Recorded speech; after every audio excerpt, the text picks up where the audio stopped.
Eu venho estudando este assunto já há alguns meses e, esse assunto me chamou, né, bastante atenção. Eu vi alguns estudos e nós vamos falar sobre, o título é Só haverá duas classes. Estou certo ou estou errado? Só haverá duas classes? Sim ou não? Sim. Sim. Só duas classes de pessoas, dois caminhos, duas igrejas, né? E eu queria, antes de nós entrar nos slides ali, em Tiago capítulo 3,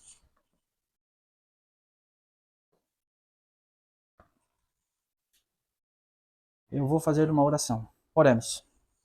Bondoso Deus, queremos, Senhor, te agradecer por mais uma oportunidade de abrir a tua palavra. Que não seja eu falando, que o Senhor possa estar aqui com cada um de nós neste momento. Perdoe os nossos muitos pecados, nossos erros, nossas atitudes, nossos pensamentos, e que o Senhor venha habitar aqui com a gente. Pelos méritos de Cristo é que oramos. Amém. Alguém lê pra gente aí, Tiago 3, 11 e 12. Acaso pode a fonte jorrar no mesmo lugar o que é doce e o que é amargo? Acaso meu irmão a figueira, acaso meu irmão pode a figueira produzir azeitona ou videira figos? Tampouco fonte de água salgada pode dar água doce? Então, não é uma pergunta interessante que Tiago faz aqui, né? Porventura, de alguma fonte, de um mesmo local, jorra água doce e amarga ao mesmo tempo? Ou talvez joga água doce e depois a água amarga? É possível isso? É possível um pé de banana produzir pé de mamão? Ou é pé de banana, produz banana, ou um pé de mamão produz mamão. Não é mesmo? Então, o Tiago aqui ele está dizendo para você e para mim o seguinte: ou você é uma coisa ou você é outra, né? Decida quem você quer ser. Então veja, só haverá duas classes de pessoas. E eu quero chamar a atenção aqui, nós vamos ler aqui mais adiante, duas passagens da Bíblia que eu nunca tinha visto da forma da qual vai ser apresentada hoje. Eu sempre olhava com uma ótica da qual eu sempre fui ensinado, que não é errado, mas existem algumas verdades ali mais profundas. E nós vamos estudar hoje. Pode passar, Manuel. Veja bem, primeiramente nós vamos entender uma questão aqui. Olha só. De fato, Moisés foi fiel em toda a sua casa, como servo, para testemunho das coisas que se havia de anunciar. Mas Cristo, como filho sobre a sua própria casa, cuja casa somos nós, se conservarmos firme a confiança e o gozo da esperança até o fim. Preste bem atenção naquelas letras que estão ali em amarelo. Cuja casa somos nós. Pode passar, Manuel. Vós também, como pedras vivas, sois edificados uma casa espiritual, um sacerdócio santo, para oferecer sacrifícios espirituais aceitáveis a Deus por Jesus Cristo. Mais uma vez, em amarelo diz assim: como pedras vivas, sois edificados uma casa espiritual. Pode passar. Olha só. Sois edificados sobre a fundação dos apóstolos e dos profetas. Então, somos edificados sobre a fundação e dos profetas. Não é mesmo? Veja bem. De que Jesus Cristo é a principal pedra da esquina, no qual todo o edifício, bem ajustado, cresce para o templo santo no Senhor, no qual também vós juntamente sois edificados para a habitação de Deus através do Espírito. Olha só, pode passar para a próxima. Nós vamos já comentar algumas coisas. Vós sois edifícios de Deus. Não sabeis vós que sois o templo de Deus e que o Espírito de Deus habita em vós? Se algum homem corromper o templo de Deus, Deus o destruirá, porque o templo de Deus é santo e este templo sois vós. Então nós somos o quê? Templo. Templo. Templo de Deus. E Deus quer fazer o quê? plenitude de Deus ou só um pouco? Total. Total. E a Bíblia fala que nós somos edifícios, nós somos casa, nós somos templo, morada de Deus. Não é mesmo? E ele quer fazer o que com isso? Ele quer habitar em cada um de nós. Na sua plenitude. Pode passar, Manuel.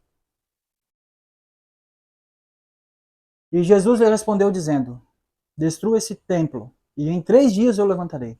Então disseram os judeus: em 46 anos foi edificado esse templo, e tu em 3 dias o levantarás? Mas ele falava do templo do seu corpo.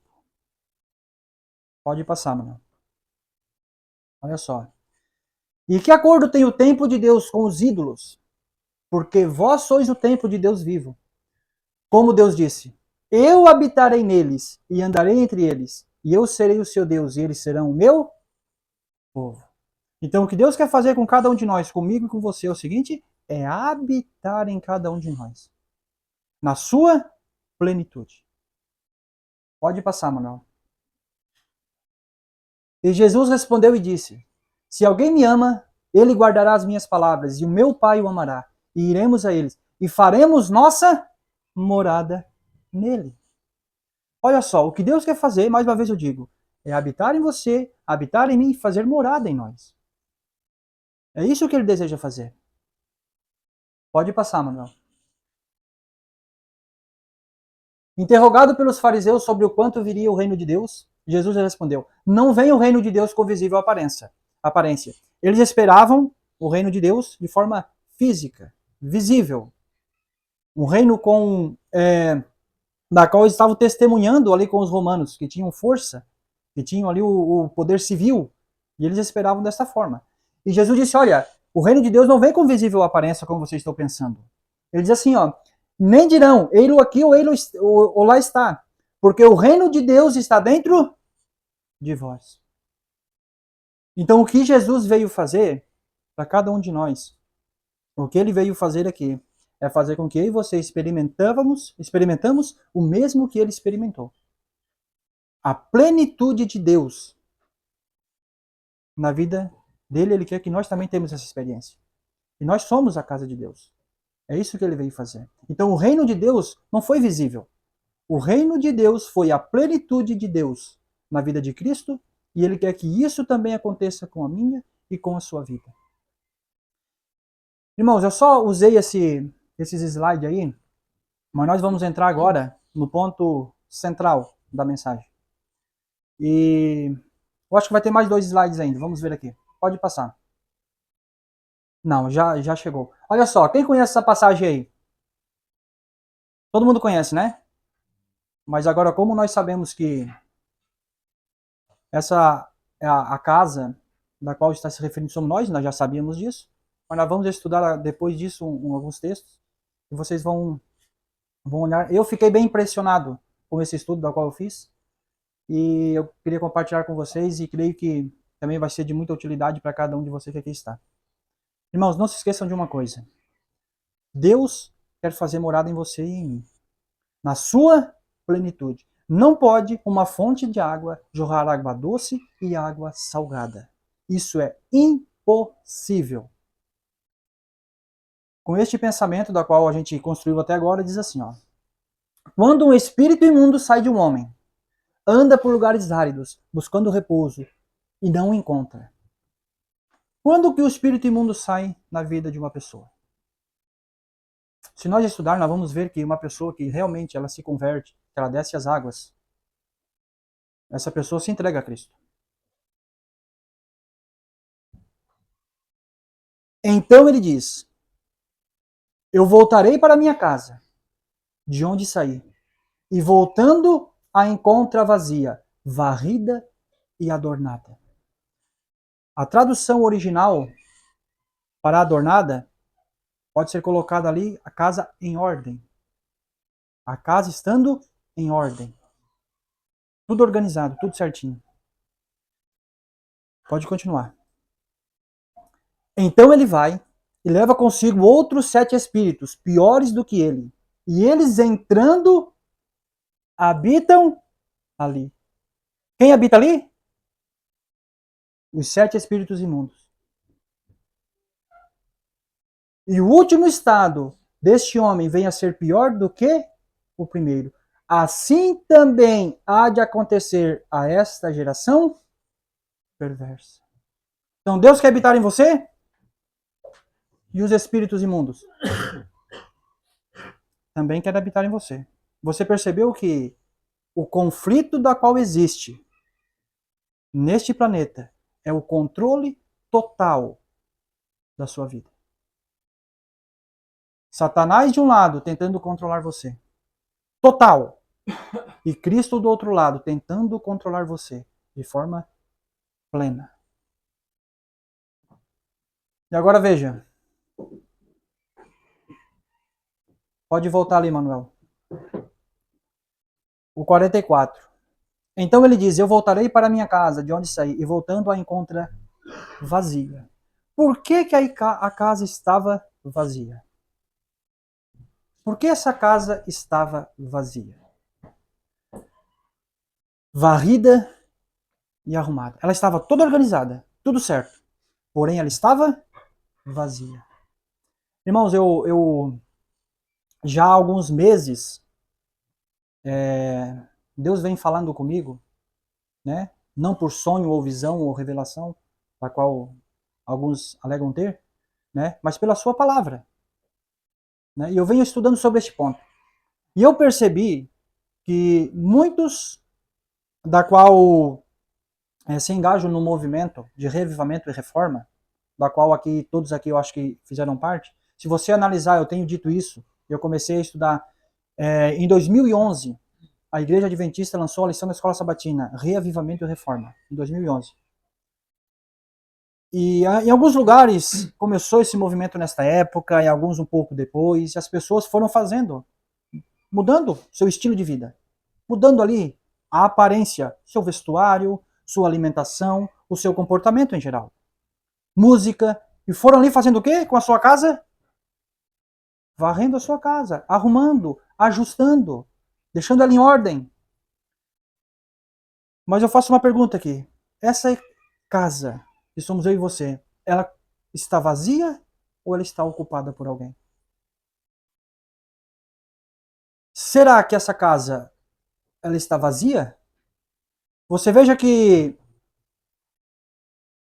preste bem atenção, se nós analisarmos a mensagem de 88, a mensagem de 88 ela é a mensagem o quê? Da justificação pela fé.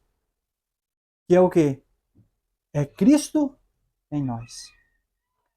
Eu venho estudando sobre essa questão e eu já vim analisando isso e eu comecei na minha mente e eu comecei a analisar e eu fiz o seguinte, comecei a analisar que hoje a reforma da qual nós precisamos não é exterior. Se você ainda não fez a reforma exterior, você está muito atrasado. Essa é a questão. Se você não fez uma reforma na sua vida, você está muito atrasado. Você precisa fazer urgente. Mas agora, quem já fez essa reforma, meu irmão, precisa preencher com alguma coisa. E eu digo a você, ela não pode ser encontrada vazia. Cristo precisa estar lá. Porque senão o seu estado vai ser pior do que o primeiro. Nós vamos ver alguns textos depois e você vai analisar e vamos chegar a uma compreensão mais exata aqui. A mensagem da justificação pela fé, da qual a igreja não conhece hoje. Alguns conhecem, mas é nova. E ela traz Cristo como centro. Nós precisamos preencher essa casa que talvez esteja vazia. Nós temos que tomar cuidado, porque se Cristo não entrar, uma outra pessoa vai entrar. E vai tomar conta de você e de mim. Pode passar, Manuel. Pode passar. Olha só esse texto. Agora, com toda essa construção, veja só o que diz. Ninguém vos engane de maneira alguma, pois aquele dia não virá sem que primeiro venha a apostasia e que o homem do pecado seja revelado, o filho da perdição, o qual se opõe e se levanta contra tudo que se chama Deus, ou se adora, de modo que se assentará como Deus no templo de Deus, querendo parecer Deus. Onde é que ele quer habitar? Eu vou ler de novo. o qual se opõe e se levanta contra tudo que se chama Deus ou se adora. De modo que se assentará como Deus no templo de Deus. O que é o templo de Deus? Nós temos até agora? Eu e você. Ele quer habitar onde? Em cada um de nós. E olha só, se assentará como Deus, no templo de Deus, querendo parecer Deus. Irmãos, quando eu olhei com esta visão, esse estudo, que eu fiz esse estudo, eu fiquei imaginando, não existe neutralidade no grande conflito. Irmão, neste momento, olha só, da qual se fala aqui, haverá um clímax. Se você analisar, você vai ver. Ele será revelado. Haverá um clímax. Mas olha só, há uma construção até esse clímax. Assim como você e eu, nós temos que refletir o caráter de Cristo. Mas isso é um processo, é uma construção. Você não faz de hoje para amanhã. Você vai se moldando. Só que o mesmo acontece ali. E veja bem, pode passar ali. E agora vós sabeis o que o detém, para que ele seja revelado em seu tempo. Porque o mistério da iniquidade já opera. Então ele vai ser revelado, mas ele já opera, já vem trabalhando, já vem construindo. Ele já vem trabalhando em cada um de nós também. Mas olha o que diz ali. Somente há um que agora resiste, até que o caminho seja tirado. Quem é que resiste até agora? O Espírito Santo está trabalhando. Por isso que ainda há um que resiste. É o Espírito Santo. Mas se ele for tirado, irmãos, ele vai habitar em você, na sua plenitude. E você vai achar que é Deus. Eu vou mostrar uns textos do Espírito de Profecia e você vai chegar à mesma conclusão que eu. Pode passar, Manuel. E olha só que coisa interessante. Nenhum homem pode entrar na casa. Quem é a casa? Nós. Nenhum homem pode entrar na sua vida e na minha, de um homem forte, e saquear os seus bens, exceto se primeiro amarrar o homem forte. Né? Este homem forte, bem cuidado, né? Que caminha em lugares apropriados, um homem temente a Deus. Mas diz ali que para entrar precisa amarrar este homem, senão não vai entrar. Pode passar, Manuel. E olha só, que diz aqui, quanto ao ímpio, as suas iniquidades o prenderão, e as cordas do seu pecado será detido. Então olha só, para o homem entrar na sua vida e na minha vida, precisa primeiro te amarrar. E qual é a forma que vai ser usado para amarrar você e eu? E diz ali, quais são as cordas do seu pecado? E eu digo para você e para mim, se você continuar na prática do seu pecado, se eu continuar na prática do meu pecado, eu vou ser detido e vou ser amarrado. E eles vão entrar na minha casa e vão me tirar tudo, se eu permitir. Pode passar, Manuel. Eis que eu estou à porta e bato. Se alguém ouvir a minha voz e abrir a porta, porta do quê? O que é a casa? Somos nós. Cristo está batendo. E batendo. Deixa eu entrar. A casa não pode ficar vazia. Deixa eu entrar. Você fez tudo certo. Você organizou tudo. Está tudo arrumado. Se eu não entrar, virá alguém e entrará no meu lugar. E você vai achar que sou eu. Mas porém não é eu. É um outro espírito. E o seu estado vai ser pior do que o primeiro. E ele disse, virei a ele e cearei com ele e ele comigo. Pode passar, Manuel. Olha o que o Espírito de Profecia fala. Só poderá haver duas classes. Cada participante é assinalado distintamente, ou com o selo do Deus vivo, ou com o sinal da besta, ou de sua imagem. Se você tem o caráter de Cristo, vai ser com o selo de Deus. Se você tem o caráter de Satanás, vai ser com o selo de Satanás. Ou seja, propriedade minha. E você coloca o selo. Não é mesmo? Você tem o caráter de Cristo, será selado com o selo do Deus vivo. Você tem o caráter de Satanás, você vai ser selado. Ele vai chegar até você, você me pertence. Por quê? Porque está aqui o meu selo. Você me pertence. Então só haverá duas classes. Não existe neutralidade. Pode passar, Manuel. Eu queria pedir, eu acho que não vai ser possível ler aqui, né? Pode ler aí. Eu quero que você leia agora, para nós terminarmos. Vai ser, eu acho que 3 textos. Eu não vou demorar muito nessa mensagem. Vi um trono e assentados nele estavam o Pai e o Filho.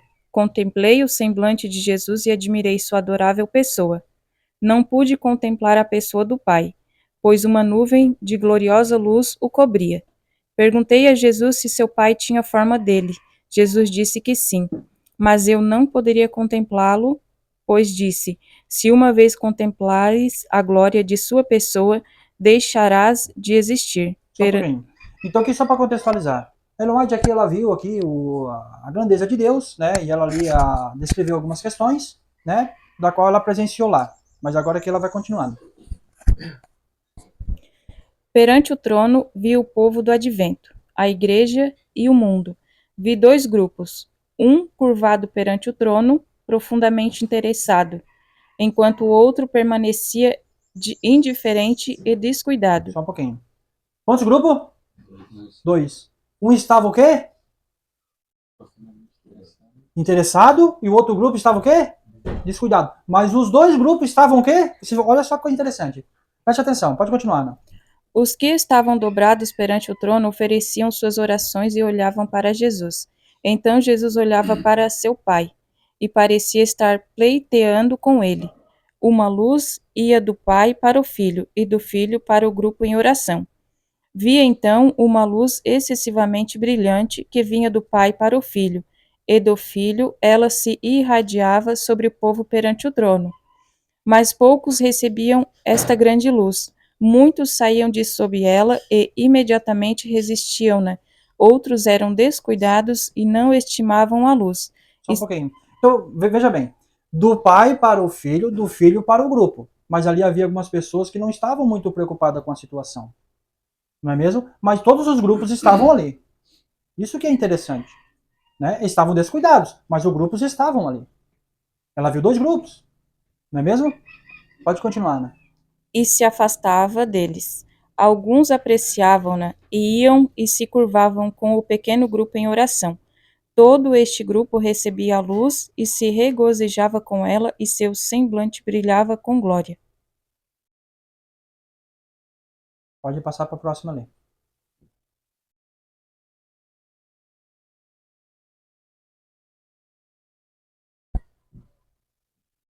O Manuel vai ajeitando ali. Conseguiram pegar até agora a questão? Havia ali 2 grupos, né, que estavam ali presentes. E uma glória saía do pai para o filho e do filho para o grupo que estava atento, o grupo que estava interessado, mas havia alguns ali que não estavam muito preocupados com a situação.